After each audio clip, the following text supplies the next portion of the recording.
नमस्कार, मैं निशा मिश्रा और आप देख रहे हैं संस्कृति टीवी। दोस्तों, हमने महाभारत में लगभग हर स्त्री के बारे में पढ़ा या सुना होगा, लेकिन क्या आप दुर्योधन की पत्नी भानुमति के बारे में जानते हैं?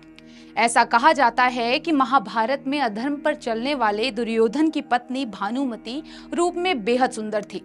बताया जाता है कि महाभारत में दुर्योधन की मृत्यु के बाद उन्होंने अर्जुन से विवाह कर लिया, क्योंकि दुर्योधन से शादी करने से पहले ही भानुमति अर्जुन को मन ही मन चाहती थी। हालांकि महाभारत या उसकी उत्तर कथा वाले किसी भी ग्रंथ में भानुमति और अर्जुन के विवाह को लेकर कोई साक्ष्य मौजूद नहीं है। दरअसल कलिंग राजा चित्रांगद की बेटी भानुमति ने दुर्योधन से स्वेच्छा से विवाह नहीं किया था।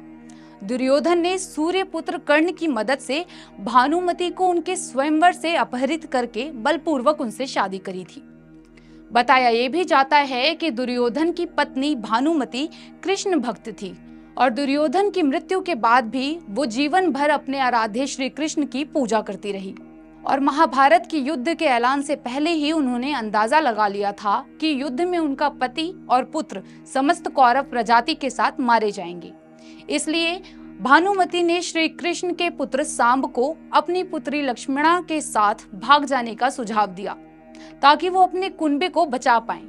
ठीक इसी तरह खुद भानुमति ने भी अर्जुन से शादी करके अपने कुनबे को बचाने का हर संभव प्रयास किया। भानुमति की इस चालाकी के बाद से एक कहावत प्रचलन में आई, जो कि काफी मशहूर हुई। ये कहावत थी, कहीं की ईंट कहीं का रोड़ा, भानुमति ने कुनबा जोड़ा।